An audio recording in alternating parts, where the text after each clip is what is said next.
बंदरों का बाजार। एक कहानी। एक बार की बात है, एक रहस्यमय आदमी एक छोटे से गांव में आया। उस गांव के पास के जंगल में बहुत सारे बंदर रहते थे। उस आदमी ने गांव वालों से घोषणा की कि मैं हर बंदर के बदले 100 रुपए दूंगा। ये सुनकर गांव वाले खुश हो गए। उन्हें लगा कि ये तो आसानी से पैसे कमाने का अच्छा मौका है। वे जंगल में गए, बंदरों को पकड़ा और उस आदमी को बेच दिया। जल्द ही उस आदमी के पास बहुत सारे बंदर हो गए और गांव वालों के पास बहुत सारा पैसा। कुछ दिनों बाद वो आदमी फिर बोला, अब मैं हर बंदर के 200 रुपए दूंगा।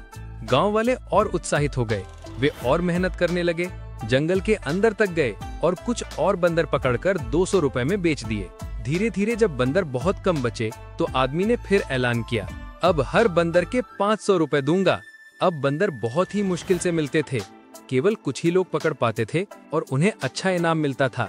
एक दिन सुबह उस आदमी का सहायक गांव में आया और धीरे से बोला, सुनो, मालिक जब यात्रा से लौटेगा तो हर बंदर के 1000 रुपए देने वाला है, लेकिन तब तक मैं तुम्हें मालिक के पिंजरे वाले बंदर 700 रुपए में बेच सकता हूँ। जब मालिक लौटेगा तो तुम उन्हें 1000 रुपए में बेचकर अच्छा मुनाफा कमा लोगे। गाँव वालों को ये सौदा बहुत अच्छा लगा।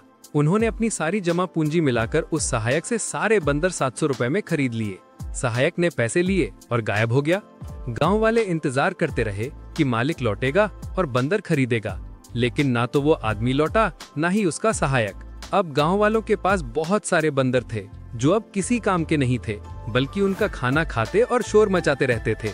उन्होंने जिन बंदरों को ऊंचे दामों पर खरीदा था वे अब बेकार साबित हुए। बंदरों का बाजार। कहानी की शिक्षा। ये कहानी बताती है कि सट्टा बाजार और मजबूत नींव वाली कंपनियों में क्या अंतर होता है। बंदर सट्टे बाजार से लिए गए शेयर। ये ऐसे निवेश होते हैं जिनकी कीमत सिर्फ प्रचार या उम्मीद के कारण बढ़ती है कि कोई और बड़ा मूर्ख आएगा और उन्हें और महंगे दामों पर खरीदेगा। इनमें असली मूल्य नहीं होता। जब प्रचार खत्म हो जाता है तो इनकी कीमत भी गिर जाती है। बकरियां। मजबूत नींव वाली कंपनियां। अगर गांव वालों ने बंदरों की बजाय बकरियां खरीदी होती तो वे उनसे दूध ले सकते थे, गोबर ईंधन के काम आता और बाद में मांस भी।